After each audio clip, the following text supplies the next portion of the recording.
Tenemos a nuestro primer invitado en el set. Él es José Luis Tapia, por supuesto, un conocido economista, además de fundador del movimiento Cinco Reformas y también presidente del Instituto de Libre Empresa, que está con nosotros. Vamos a hablar de la nueva ley de pensiones, que parece que es una nueva ley de pensiones con trampa. Parece que el Congreso está jugando en pared con las AFPs. Congresista, ¿cómo está? ¿Qué tal? Me dicen que tengo perdón, José Luis Tapia, perdón, me dicen que tengo un cacho. José Luis, ¿cómo estás? ¿Qué tal? ¿Cómo estás? Buenos días, Fabrizio, ¿cómo estás? A ver, ¿cómo te ha caído esta nueva ley de pensiones que va a ser vista hoy? Hoy va a haber un pedido de reconsideración, se supone que ya estaba aprobada, pero sin embargo han pedido reconsiderarla sobre este proyecto de ley aprobado el jueves pasado y que todo indica, en principio, va a prohibir que hayan más retiros, y va a cambiar varias reglas relacionadas a las AFPs y también al sistema de pensiones. ¿Cómo lo ves? Bueno, todo lo que parezca secuestro de dinero me parece muy mal, ¿no? Y eso es lo que ocurre aquí con esto de las prohibiciones de sacar los dineros de cuando uno lo necesita, porque te prohíben ahora a partir de la fecha que a partir ya no puedes retirar nada. Entonces eso ya es una especie de secuestro, porque ese dinero no es un dinero voluntariamente entregado, sino que la ley misma te dice, usted ya no puede disponer de lo que es suyo. ¿Quién dispone eso? Bueno, ahora, ¿quién lo va a tener el dinero? Lo tiene, pues, las AFPs. Y es algo contra lo que uno quiere. Y eso ya de arranque está mal, pues, es inmoral. O sea, tener un dinero de otra persona que no se lo ha dado voluntariamente es malo. De por sí tiene un mal origen. Bueno, yo he escuchado argumentos sobre por qué tiene que ser así y todo este tema, que es un tema de ahorro forzoso y todo el tema. Entonces, para comenzar, prohibición de retiros a futuro. Salvo que hay dos causales, ¿no? Un tema de cáncer y otro tema de por razón de enfermedad o algo así. Pero el resto de las personas, si estás atravesando una mala situación económica, no lo puedes retirar, ¿no? A partir de la fecha. Bueno, hay otras novedades, ¿no? La de pensión por consumo. Vamos a verla poco a poco. Tema, ¿no? A ver, por ejemplo, hay varios congresistas que están en contra de este asunto y son congresistas de diferentes espectros políticos. No necesariamente los va a ver usted sentados en una misma mesa tomándose un café. Correcto. Pero sin embargo es gente que en esto se han aliado, digamos, están de acuerdo. Sí, la congresista Sigrid Bazán, el congresista Jorge Montoya y el congresista Carlos Anderson, tres que no los vas a ver juntos, entre ellos no sé si puedan tener una conversación, pero han expresado su descontento, afirmando todos al unísono lo mismo, con trampa, sin debate de Fuerza Popular. Fuerza Popular aprobó su reforma del sistema de pensiones con apenas 38 votos, con congresistas fantasmas, dicen ellos, y sin respetar el reglamento. Y dicen, pues este Congreso juega con las pensiones de todos los peruanos, regalándolas a las AFPs y aprobando una reforma ilegal. Bueno, luego de eso, 20 congresistas presentaron una moción de censura contra el vicepresidente del Congreso, el congresista de Fuerza Popular, Arturo Aleguía, por haberlo hecho así de manera express. A ver, el texto nace, José Luis, de la Comisión de Economía y establece un sistema basado en 4 pilares. No contributivo, semicontributivo, contributivo y voluntario. Medio chino para mí, me vas a ayudar a entenderlo. A ver, el pilar contributivo, dice la producción, me ha pasado un resumen, considera a los afiliados que aporten al sistema y otorga prestaciones de jubilez, invalidez, sobrevivencia y otros. En este pilar se amplían las instituciones que pueden cautelar los fondos previsionales desde el lado privado. Finalmente, el pilar voluntario es complementario al sistema y permite a las personas afiliadas mejorar sus pensiones o completar sus aportes para acceder a las prestaciones que brinda dicho pilar. A ver, explícamelo, por favor. A ver, la parte del contributivo es el descuento que uno tiene normalmente en planilla, 13%, estás contribuyendo tú como persona, porque en realidad lo que se quiere evitar es que el Estado se haga cargo de ti, de las pensiones. Esa es la novedad, digamos, con el tema del sistema privado de pensiones, ¿no? Entonces, tú contribuyes, tú te encargas, tú eres el que va a ver por tu vejez, contributivo. Semicontributivo es el de las pensiones que están aseguradas, que dice que tiene que ser mínimo 600 soles. ¿Eso es para todos? No, porque hay algunos que van por la edad, digamos, llegan a 65, recién se jubilan, pero han aportado 10 años, no le llega a ellos esa pensión. Solamente aquellos que han aportado mínimo una cantidad de años. Entonces, tiene un monto importante, ¿no? pero como quieren asegurar que esas personas no tengan menos de una cantidad, creo que es 400 o algo así, entonces el gobierno va a poner la diferencia. ¿Ya? Yo me había asustado cuando yo vine aquí. Yo había leído el proyecto que estaba en manos de la Comisión de Economía, el proyecto que estaba enviando la OCDE, porque ellos decían que se tenía que hacer una complementación entre el fondo público y el fondo privado. Y esto suena a que agarras tú el dinero de los privados y lo combinas con el del Estado y es estatización. Yo, al menos lo que he podido ver es que no hay esa figura, pero sí me asustó porque dije, esto va a agarrar dinero privado para complementar al Estado y el Estado, como no tiene dinero, va a agarrar el privado y lo va a estatizar y al final le va a dar a las personas que no han completado el número de años mínimo para que puedan recibir esa pensión que está asegurando el Estado, es de 400 soles mínimo para hacia arriba, ¿no? El otro, que es, me dijiste, es contributivo, No contributivo, semicontributivo, contributivo y voluntario. Ya, el voluntario es el de las pensiones, el de pensión por consumo. O sea, tú voluntariamente puedes acceder a que en cada, digamos, suma 700 soles de tu consumo, agarran el 1% de eso y lo meten a una cuenta individual. Eso es voluntario. O sea, quiere decir que si tú consumes en un año, hasta 42.000 soles, de ahí... Esto es sustentado con boletas de venta, me imagino. Con boleta de venta, sí, efectivamente. Aunque como todo es electrónico, yo no sé por qué tienes que adjuntar ahí boleta de venta, porque ya eso está, como se dice, registrado por la SUNAT. Porque cuando uno emite un recibo, sí, claro, está ya registrado lo que vas a emitir. Entonces, ¿por qué tiene que uno acreditar? Creo que lo hacen por molestar más al contribuyente. Entonces, esa es la parte voluntaria. Y hay otra que es voluntaria, el de los independientes, ¿no? Que dice el 5% que le quieren descontar a un grifero, un plomero, un profesional, un médico, un economista, del recibo que genera. Ahí hay un 5% que ahora va a ser 5, después va a subir a 10, si no me equivoco, que te van a descontar de tu recibo honorario. Si recibes 10.000 soles, te descuentan el 5%. ¿No? ¿Cuáles son los cambios fundamentales que se introducen en esta ley, José Luis? La ley, por ejemplo, dice la edad de jubilación, ¿no? Que antes era a una edad, ahora es 65 para arriba. A todos, hombres y mujeres. La otra es la de pensión por consumo, ¿no? La otra es ya no más retiros, ¿no? La otra tiene que Creo ver... que a partir de los 40 años, o sea, si tú tienes 40 años Sí. hacia atrás, no vas a poder retirar el 95.5% del día también, que es te correcto. jubiles. Exacto. Entonces tú 95%, tú ¿Y ahorita... dónde está lo positivo? Lo positivo es, a ver... ¿O dónde dicen que está lo positivo en todo caso? Las comisiones. Yo creo que ahí hay un elemento que, como se dice, en tiempo de vacas gordas sacan dinero del bolsillo de la gente porque las comisiones no están licitadas. O sea, quiere decir que no competían. Ahora, ¿qué es lo que van a hacer?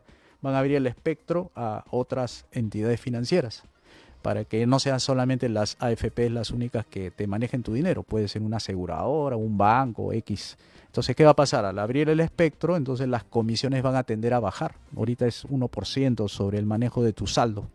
Con esto se espera que esa comisión baje de 1% a menos. Ajá. Eso es lo positivo, por lo menos yo noto así eso. Ya, ¿no? pero eso al final, ¿qué cosa es lo que va a traer? No va a impedir que la gente esté obligada. O sea, no va a quitar la obligación de la gente a abonar todos los meses el 13%. No. Eso va a seguir siendo obligatorio. Dentro del 13%, la comisión es la que va a bajar. O sea, es un porcentaje del 1, o sea, del 13, considerar que un porcentaje de esos 13, 10 va a tu fondo, el 3% se distribuye entre comisiones, aseguramiento, o sea, va una parte a la salud como fondo Exacto, final, claro. ¿no? Y todo eso suma 3%. Eso es lo que va a bajar, o sea, más para tu aseguramiento cuando termines tu jubilación, etcétera, y el resto está entre las comisiones y el seguro. A ver, José Luis, este asunto de los retiros que hemos visto en los Sí. últimos años, normalmente se estaban haciendo retiros cada año y eran 4 UITs y era realmente un dinero era un dinero que le importaba mucho, que necesitaba mucho la gente Sí. lo esperaba, Sí. realmente con ánimos, porque, a ver, 4 UITs en el mejor de los casos, pero si no te llegaba el monto a 4 UITs, igual lo que pudieras retirar era pues un tónico, era un aliciente, era Sí. abrir la ventana y que te entre un viento fresco. Pero esta prohibición, ¿cómo va a afectar a los afiliados, a la economía en general? Muchas gracias. Mira, creo que son torpes estos que aprueban. ¿Sabes por qué te digo son torpes? Porque mira, el próximo año es un año casi electoral. ¿Ya? O sea, va a arrancar más o menos en julio el próximo año. Y cuando arranca, empiezan las disparadas de promesas. Y tú sabes que por promesas se entiende populismo de derecha e izquierda. Sí, claro. Y ahí comienza pues el festín de promesas. Entonces, ¿eso qué hace? Que los que toman las decisiones por invertir frenen sus inversiones. O sea, se vuelve incierto el panorama de aquí hasta abril del año 2026, el cual se define quién es el ganador. Ese periodo entre julio y abril es frenazo de inversiones. ¿Qué va a ocurrir frenazo de inversiones? Se te caen los empleos, se te caen los ingresos, se recesiona la economía y en lugar de tener un PBI que está pronosticando velar de 2.5, eso va a caer a 1, tal vez menos, no sé. Pero ese contexto, ¿qué significa? Que si tú le estás diciendo a las personas, no vas a poder retirar en estos momentos, el próximo año cuando las cosas estén peores, ¿qué va a pasar? Lo que yo preveo es que por un tema del populismo de tanto del Congreso como de los candidatos, es que esta ley supuestamente de modernización, no bien pomposo ahí el nombre, termina abortando. Y sabes el peligro que yo más o menos preveo es que se van a tirar abajo las AFP. O sea, el sistema va a decir, el sistema ha fracasado, no responde a las necesidades del público, no van a poder retirar. Entonces van a decir, reactivemos una AFP estatal sobre la base de la ONP, pero ya no haciendo lo que hacía antes, que era la de reparto ese de un fondo común, te daban lo que podía el Estado. Van a individualizar las cuentas. O sea, los fondos privados van a ser fondos públicos al final, porque el AFP estatal, si bien lo va a individualizar, pero el control de los fondos va a ser estatal. Eso se llama expropiación. O sea, esta ley lo que está es anunciando su muerte como sistema privado, con todos los parches que le han metido y con todas las restricciones que le están dando en un contexto que se va a empeorar. Va a ser el sello del punto de, ¿cómo se dice?, de muerte de este sistema. Porque no podemos ser ingenuos y pensar que, como no funcionaron las AFPs, entonces vamos a liberarle el dinero y de libre disponibilidad para que cualquiera decida hacer lo que quiera hacer con su futuro. Eso no va a pasar. No, es que eso es lo que yo creo que va a pasar, es que se va a delegitimar la ley. Exacto, y pero la problema. respuesta, la respuesta natural no va a ser ir hacia la libertad del ciudadano para que cada uno elija qué hacer con ese monto que tiene ahí, sino la respuesta va a ser ese monto que tiene ahí va ahora a ser administrado por el Estado, Sí, y correcto. ese dinero se va a volatilizar, se va a esfumar, Sí, se va a vaporizar en un exacto. tiempo, no va a haber nada ahí. O sea, van a ceder a las presiones, ¿no? Yo creo que van a ceder finalmente, pero no lo van a hacer al estilo como en un liberalismo clásico, ¿no? Libertad para retirar tu dinero eso cuando eso quieras, es impensable, eso no va a pasar. Ahora, y este asunto de los 600 soles como pensión mínima garantizada, José Luis, ¿es sostenible a largo plazo algo así? ¿no? No, pues es que como hay pilar semicontributivo, ya te está anunciando de que el Estado va a poner dinero ahí. Porque recuerda, mira, estamos hablando de 85% de la PEA es informal, quiere decir el 15% aporta, en cierta manera, y por rato, o sea, no siempre. Claro. Entonces, imagínate, son 17 millones, de esos 17, 13 millones no están en las planillas. ¿Con cuánto te quedas? Con 4. Entonces, esos 4 millones son esporádicos, de los que trabajan unos 5 meses en una empresa y luego salen y no aportan. Entonces, tú tienes un problema de informalidad de base contributiva, tienes otro problema de, ¿cómo le dicen?, que tienes ciertos periodos en que tienes trabajo, no tienes trabajo, entonces no reúnes las aportaciones normales que debería ser en un periodo estable, donde hay, digamos, unos aportes que tú lo haces durante varios años. Aquí con ese tipo de economía que tenemos, no vas a poder lograr ese efecto que ahí tú entra deseas. Estado. Entonces ahí entra la diferencia, ¿no? O sea, estos son apuestas muy arriesgadas que hace aquí la Comisión de Economía, el Congreso, porque lo que están tratando, en mi opinión, es que esta reforma de pensiones se alinee con lo que manda la OCDE. Tú sabes que hay una apuesta por que el Perú entre a la OCDE, y una de sus reformas que tiene que hacer es la reforma de pensiones. Ya aprobó una que es la reforma de salud, supuestamente ya aprobó la parte de salud de la OCDE, lo cual tiene ahí por lo menos un avance, pero la de pensiones viene de allá, y lo que querían hacer era alinearlo los intereses, porque esos 4 pilares que tú has mencionado está en el documento de la OCDE. O sea, la OCDE ha influido sobre la Comisión de Economía.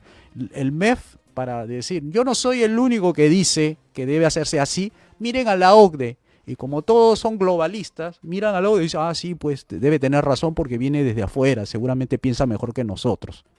Y viene eso heredado acá y se convierte en ley. ¿Para qué? Para darle justamente todas las cartas al gobierno para que entre a la OCDE, ¿no? Entonces se convierte en esos 4 pilares, ¿no? Y ahí, como te dije, complementariedad o combinación eran las 2 palabras que estaban ahí puestas, ¿no? Que si tú lo interpretas, tú dices, entonces ahí el gobierno va a complementar, pero como el gobierno no tiene dinero, va a estatizar el dinero que tiene la gente en sus cuentas individualizadas. Entonces va a tomar dinero digamos, de este fondo privado y se lo va a dar a los que no tienen. Justamente los que no tienen son esas personas que esporádicamente trabajan y al final pues reúne una parte pero no reúne el todo, y entonces ahí tiene que poner la diferencia en impuestos, ¿eh? Ojo, porque ese dinero no es del gobierno, viene de los impuestos de las personas, y justamente viene de los impuestos de las personas quienes quiere ayudar. ¿Con qué? Con los IGB, con el impuesto a la renta y muchos otros impuestos que dice que el gobierno lo va a poner su dinero, pero en realidad la gente lo está poniendo de su dinero para financiar las pensiones de otras personas, ¿no? Que ni siquiera las conocen, ¿no? Ahora, en relación a las tasas ¿cómo se llama? De aportación para los afiliados, sobre todo a la ONP, al sistema privado también, ¿habrán cambios en estas tasas? No, sigue siendo 13. Sigue siendo 13. Sí, no van a cambiar eso. Hasta creo que Velarde dijo que quería aumentarlo a 15. No, pues. O sea, ese era el Lord Velarde. Lord, pues un señor. O sea, no está. A ver, el razonamiento final no es hacerle bien a la gente, porque a la final les terminas recibiendo una magra pensión de vergüenza. ¿Cuál es el razonamiento final? Porque aquí también está metida. A ver, lamentablemente es así. La bancada del fujimorismo ha defendido este asunto. ¿Qué intereses hay detrás? ¿Por qué es tan importante el futuro de la gente para estas personas? ¿Por qué es tan importante pensar en las pensiones de la gente? ¿Qué les interesa tanto acá? Bueno, son 9 millones de afiliados y la gente se pelea por su dinero y estamos hablando de unos 3 millones. Dicen que se van a quedar al final 1 millón. O sea, una vez que retiren esto, finalmente va a ser 1 millón de personas que sí van a tener saldo, el resto no. O sea, de los 9 millones, 1 millón nada más va a quedar con dinero. El resto de los 8 van a quedar ahí, como se dice, sin nada. Entonces, han comenzado mal porque no se comienza haciendo una reforma sin hacer otra reforma que nosotros decimos, ¿no? La económica. ¿Por qué tenemos que hacer una reforma económica? Para darle los ingresos a la gente que actualmente no tiene.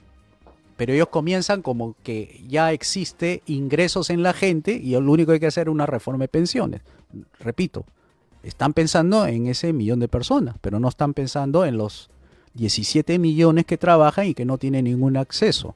Por esa razón hay que hacer el trabajo primero, se hace la reforma política y la reforma económica y luego como transición al sistema vas por la reforma de pensiones. Pero ellos han comenzado por la reforma de pensiones, como asumiendo de que todos ganan alto como para que puedan tener buenas pensiones. Es incorrecto la forma como lo vienen haciendo. ¿Por qué? Porque no hay un partido, no hay un gobierno, no hay un congreso que estén articulados y tengan un mismo lenguaje para saber qué hacer en la agenda país. Y todos tiran para cada uno con su agenda propia y los fujimoristas habría que preguntarle cuál es el interés, ¿no? Porque la denuncia es fuerte, ¿no? O sea, han denunciado al presidente de la Comisión de Economía, que es fujimorista, el señor Arturo Alegría, lo han denunciado, han presentado una moción de censura contra él porque se habría realizado una votación fraudulenta, dicen, ¿no?, respecto de la votación de la cuestión previa que proponía el retorno del dictamen que plantea la reforma del sistema de pensiones. Sí. Es decir, Alegría dispuso que la votación, de la segunda votación, del referido dictamen se permita sin permitir el debate. Votaron congresistas que no estaban presentes en la sesión, pese a que se trataba de una sesión presencial, es decir, por eso que votaron congresistas fantasmas. Y todo al parecer fue apurado así rapidito con 38 votos para cambiar el asunto de las pensiones y que nunca más vuelvan a ocurrir estos retiros y que ahora la gente esté todavía más obligada a seguir aportando 13% de su sueldo todos los meses. Y sin retiros, pues ahora, ¿no? Y sin retiros, o sea, lo vas a ver hasta los 65 años. Y si eres menor de 40 años, realmente no lo vas a poder hacer hasta esa edad. O sea, es bien complicado, ¿ah? Es complicado porque la reforma de pensiones, lo que tiene ahí la tendencia es darle más dinero a las AFP. Se calcula nada más los aportes de uno. Y el tema del IGB.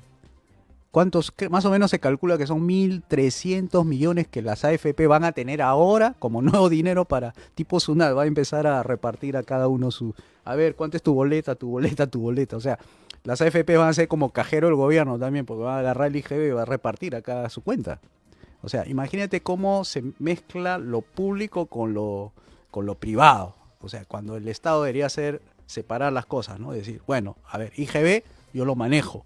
Fondo de pensiones que aporta el trabajador, yo lo manejo. Acá lo que han hecho es combinar el IGB para dárselo a las AFP para que lo administre y diga cuánto es lo que le corresponde a cada persona según el IGB. O sea, el dinero del público lo maneja a su manera como si fuese la SUNAT o el Banco de la Nación. O sea, las AFP es un Banco de la Nación en la práctica. Va a manejar 1.200 millones de soles. ¿Para quiénes? Para las AFP. Y tú sabes que las AFP no es una empresita, es una empresa que pertenece a grupos económicos. Grupos económicos de los bancos, Scotiabank, el otro del Banco Prima, por ejemplo, es Banco de Crédito, así. Tú miras la repartición de las AFP, cada uno corresponde y entre ellos se prestan. Entre ellos se prestan. Cuando hacen esta ley, no están pensando en la gente, en realidad están pensando en los grupos económicos que van a financiar la futura campaña de los partidos políticos. Exacto, claro. Entonces ya le están haciendo el favor desde ahorita. Mira, son 1.200 millones, así que para mi campaña presidencial tienes que portarte con tus 13 millones. O sea, 1.200 contra 13 no es nada, es el 10%. Es el diezmo de la construcción, sí. Acá el diezmo del sistema financiero. De las AFPs. De las AFPs, ¿no? O sea, para que veas cómo hay muchos intereses, son miles de millones que están en juego. ¿No crees tú que hay algo sospechoso ahí? A mí me parece sospechosísimo lo del partido fujimorista, lo de Fuerza Popular, la verdad, me parece... A ver, me parece mal.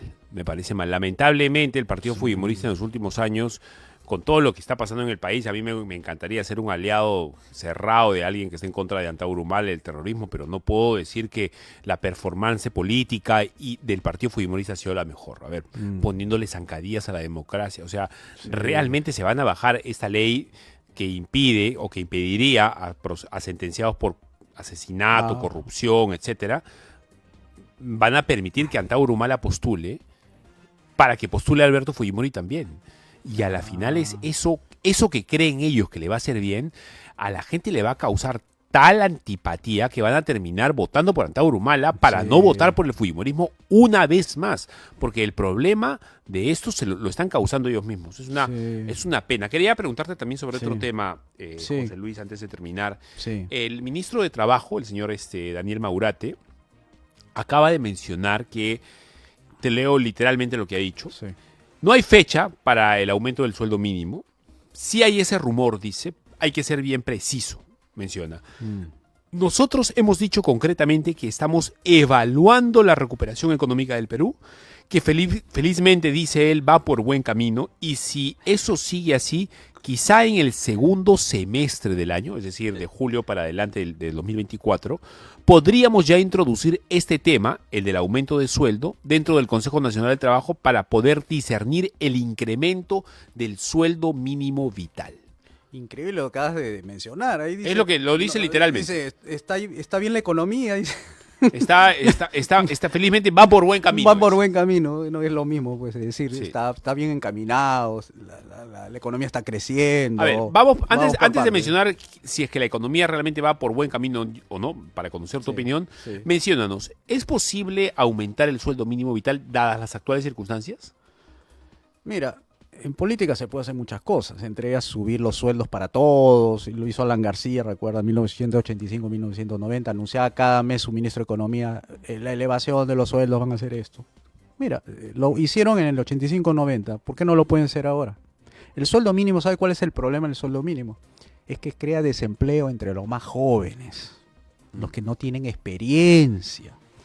Y lo voy a explicar así de a poquito para que se vaya entendiendo, ¿ya? El sueldo mínimo es un precio de la economía, un precio a pagar. Es decir, las empresas para contratar trabajadores tienen que pagar un precio. El precio es el sueldo, la tarifa, el jornal, eso es lo que paga una empresa.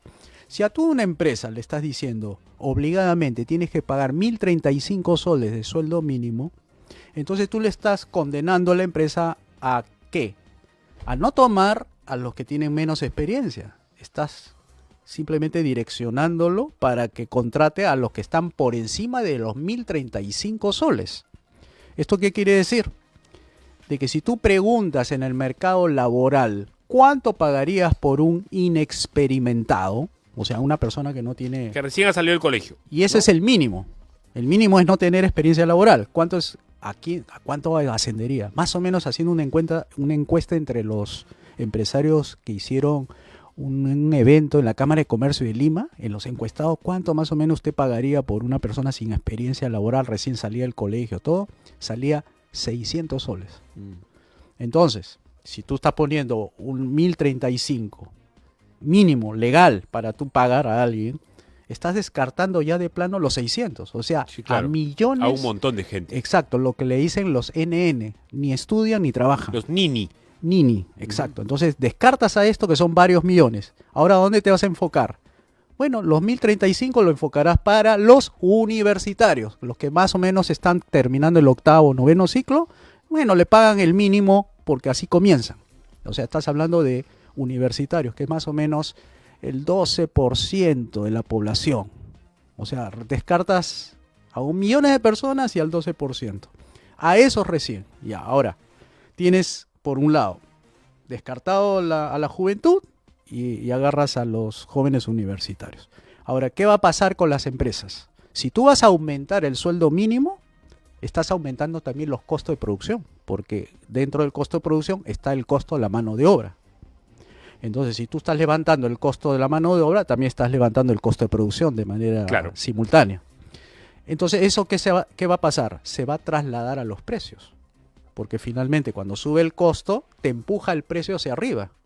No era que el sueldo mínimo iba a beneficiar a los trabajadores, no era que el sueldo mínimo ayudaba a comprar más productos porque se elevaba el sueldo y así podías acceder a comprar más arroz, más azúcar, más huevos, etc.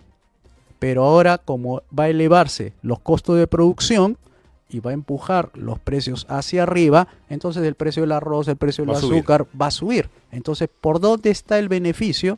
Si yo estoy recibiendo por un lado un aumento de sueldo y yo veo trasladado más bien toda esa pérdida en la subida de los precios. ¿Por dónde gano? O sea, sube el sueldo, sube los precios. Porque a la final les parece parece esa trampa que le hacen a los perritos que le amarran la comida acá y el perro avanza y la comida siempre avanza y nunca la llegas a alcanzar. Exacto. ¿Verdad? Parece exacto. una cosa así. Entonces, ¿cómo se soluciona el asunto?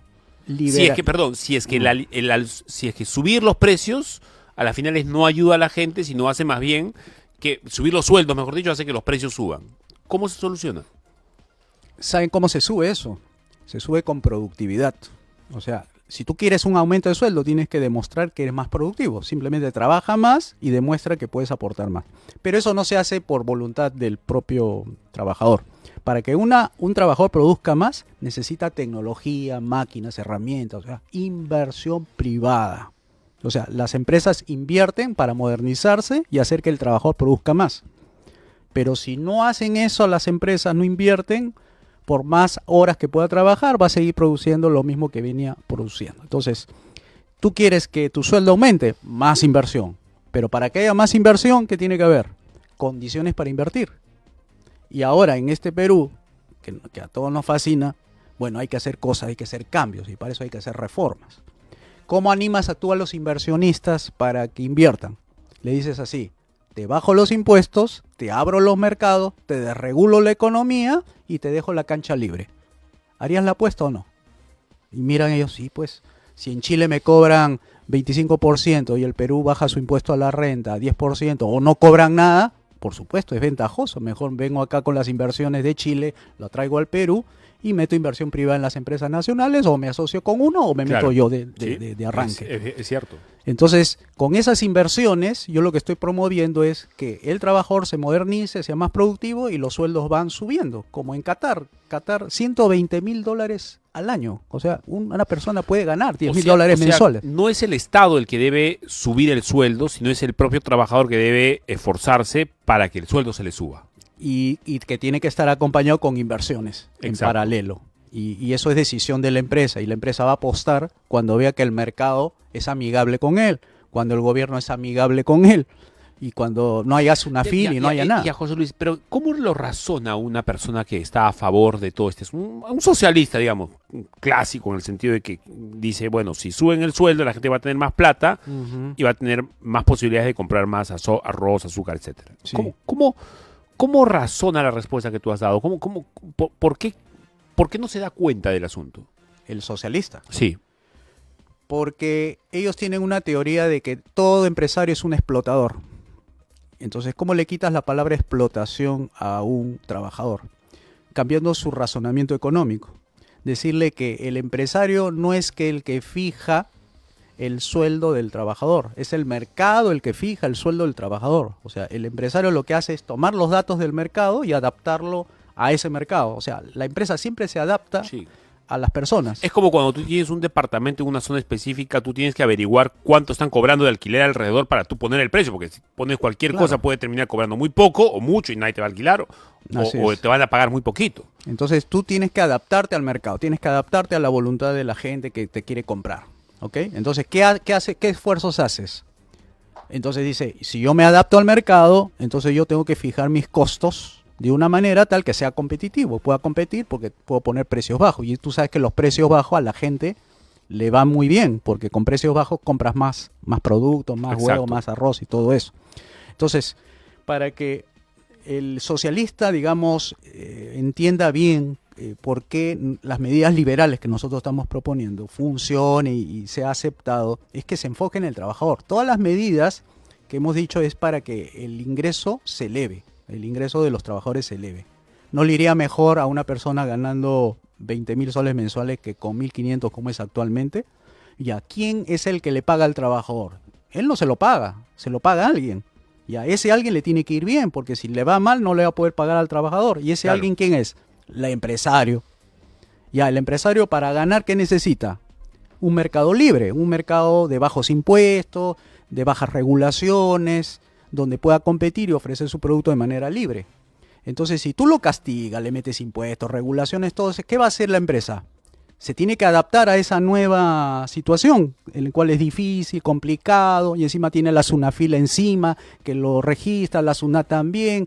Entonces, en lugar de alentar, ¿lo que hace? Lo desalienta, lo complica, lo regula, lo estrangula. Entonces, y eso se refleja en el manejo interno, porque una vez que esa empresa empieza a adaptarse a esas circunstancias, entonces por las regulaciones laborales, en lugar de contratar a un trabajador, no lo contrata, prefiere informalizarse, prefiere ser uno más de la informalidad que ser formal porque no le conviene. Por eso hay 98% de empresitas chiquitas que apenas tienen un capital para subsistir.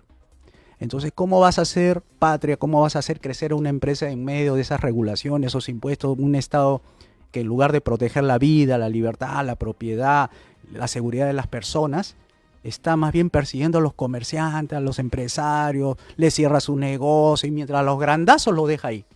No los toca, no. Entonces, ese tipo de Estado que controla, supervisa, regula, estrangula, pone impuestos por todos lados, mata la inversión, mata la iniciativa, mata muchas cosas y sale perjudicado el trabajador. Estamos con José Luis Tapia, él es economista y además es presidente del Instituto de Libre Empresa, fundador también del movimiento 5 Reformas. José Luis, para terminar, tu opinión sobre el asunto de Petroperú. Insisten en que el Estado tiene que tirarle un salvavidas a Petroperú una vez más. Algunos han dicho, ya, ese déjalo morir, ya, es un muerto viviente, ya apágale el respirador artificial, por favor, estamos gastando plata demasiado ahí. Petroperú tiene que pasar a manos de todos los peruanos. ¿Sabes cómo? privatizándolo, pero no como los 90, sino entregándole una acción a cada peruano. O sea, uno como dueño va a decidir. Entonces, imagínate una junta general de accionistas representada por empresas, etcétera. En la junta, digamos, general, deciden hacer algo con la empresa. Primero, puede decidir contratar un nuevo gerente y ese gerente ya verá cómo lo reflota a Petroperú. O puede decidirse aliarse, juntarse con otra empresa mejor que Petroperú para ver si la reflota o no. O sea, segunda posibilidad. La tercera posibilidad puede decir, bueno, les ponen a toda la Junta General de Accionistas que esta empresa no sirve, hay que venderla. Okay. Claro, se vende y finalmente todos reciben parte de esa venta o un porcentaje que de acuerdo al número de personas que tengan mayor de 18 para arriba, ¿no? Entonces, ¿tú qué le estás quitando de la mano al gobierno? Le estás quitando la posibilidad de que todo ese dinero de la venta se lo lleve el gobierno. Aquí le estás diciendo, oiga, mejor que ese dinero, en lugar que lo tenga el gobierno, lo tengamos nosotros, los peruanos. Y así ya la privatización va a ser beneficiosa para la gente porque ha sentido que ha entrado dinero en sus bolsillos. Eso se llama privatización popular, privatización por accionariado difundido. Esto obviamente se tiene que hacer también dentro del marco de las 5 reformas, porque si no haces eso no vas a traer inversiones para eso, ¿no? Pero esa es la idea. Bueno, José Luis, ha sido muy amable tu visita, por favor. Muchas Te voy a gracias. volver a invitar seguramente en breve para seguir hablando de esto y para seguir hablando también de las 5 reformas que son tan interesantes. Claro que sí. Bien, Muchas espero que vuelvas gracias. pronto. Claro que sí. Gracias José Luis. Ha sido José Luis Tapia con nosotros, presidente del Instituto de Libre Empresa, fundador del Movimiento 5 Reformas y conocido economista que ha hablado hoy día sobre la nueva ley de reforma de pensiones y también sobre si es posible o no el aumento de sueldo. Creo que ha sido